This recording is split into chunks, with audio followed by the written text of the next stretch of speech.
Hello and welcome to Mr. Randy's Wine and Spirits. I'm Mr. Randy and it's time for another wine review. Today we're going to be doing something that's a little bit more on the sweeter or dessert side of the wine kind of thing. So this is rich with a hint of spice. It is from 2003. It is Mr. Randy's current favorite and long-running favorite, Yellowtail. It's an Australian from the Casella family.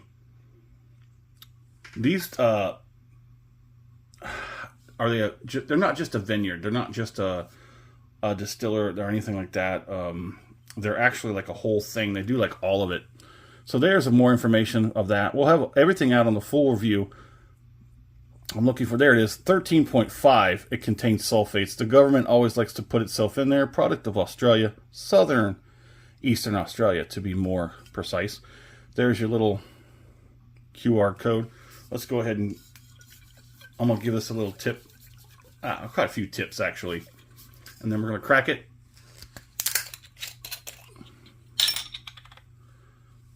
Ooh, okay. Let's go in for that pour. Let me move this out of the way. Let's go in for that pour. Glug, glug, glug, glug, glug, glug, glug, glug, glug, glug, glug. If you're new to the channel, hello and welcome. All my return viewers, you know how we do. You might catch a really good video every once in a while. Let's kind of get that over there. So, Yellowtail has never let me down. I've had this before. Complete transparency. I know that's one of the great things you like about Mr. Randy. Complete transparency. I have had this before. But it has been quite a few years. I want to say probably back before 2017. Probably closer to 2015, so it's been almost 10 years since I've had this. I'm going to let you take a look. I'm going to try and, you can see it's got some viscosity for a wine that's pretty nice. That's going to give you a good clue about what's inside, what it consists of, how it handles. It's a nice, beautiful color. As I swirl the glass, I'm looking through it and I'm gauging the color. That does have a nice velvety, purplish, reddish color, which tells me some things. I'm still working on all those little nuances. On the nose, it's very rich, very dark, very deep. Nicely sweet. This is a Shiraz. So, yeah, it's going to be a little bit on the sweeter side.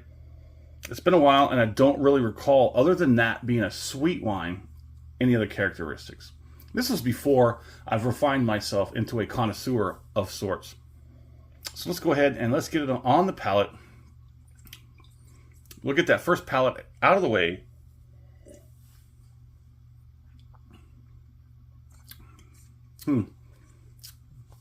Not really as sweet as I remember, but it's not as dry as a Cabernet or a Cabernet Sauvignon. I still have yet to do a Cabernet Sauvignon, or I'm sorry, a Sauvignon Blanc. I have a Moscato, and that's going to be, actually I'm going to plop it in there. It's Yellowtail. I do another series, one of the wines that I do follow and I track is the Barefoot, which is I don't want to say a generic, but it is a lower branding than the Yellowtail. It does come out of California. This comes from Australia. The Barefoot it's nice. The Barefoot and the Yellowtail, they seem to come in roughly at the same price point, but because they're produced in different regions, almost on the other sides of the planet. Australia is a little bit more dry and arid, but it does have its places, just like California.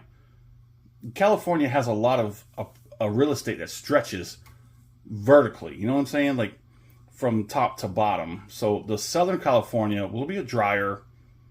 And it never rains in Southern California. That's how the song goes. And I'm not going to sing it because, I'm not that lubricated yet. We're getting there, okay? Let's get this second palate in on it. That is much more approachable than most dry reds. The Cabernet Sauvignon, for instance, is a relatively dry wine. And it's an acquired taste. And most would say that something such as the Cabernet Sauvignon needs to be paired with some types of food to help it really, to get the best out of it. And I agree. A nice fish, a nice roasted fish, paired with some types of vegetables, and some meats. Some meats actually do complement and bring out the better characteristics of a dry red. This is not so dry. This is actually relatively nicer compared to those drier reds. So if you like reds, but you don't care for the drier, go for the Shiraz. It's not as dry. Still a little bit dry. Let's get one more on there. I think this is going to be very beautiful.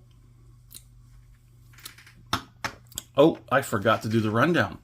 For all my new people out there, all the new viewers, Mr. Randy does a 3-part series where he does his whiskey wine. Did I do that? In case I didn't, I'm just going to cover it real quick. 3 parts. First part, off the rip, crack it open, pour it in a glass, have my first impressions, share it with you because that's what matters. You matter. Off the rip, right? Halfway down, we're going to do the full review, which is going to be in 2 days' time.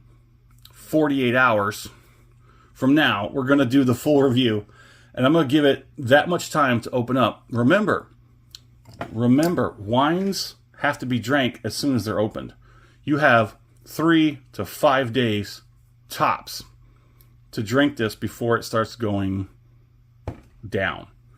Full review halfway through. See you in 48 hours on that one. I'll get as much information as I can, bring that back to you. It is from Yellowtail, so most of the information is going to be already had. Then we're going to do what's called the final pour, thusly named. The final pour of the glasses is going to be compared to this one, the first one. Then we're going to see how it compares to everything in between, how it evolved, and yada, yada, yada. So there it is. There it is. The Shiraz from Yellowtail. Let me know what you think in the comments. And as always, thanks for stopping by. And I just realized the microphone is not plugged in.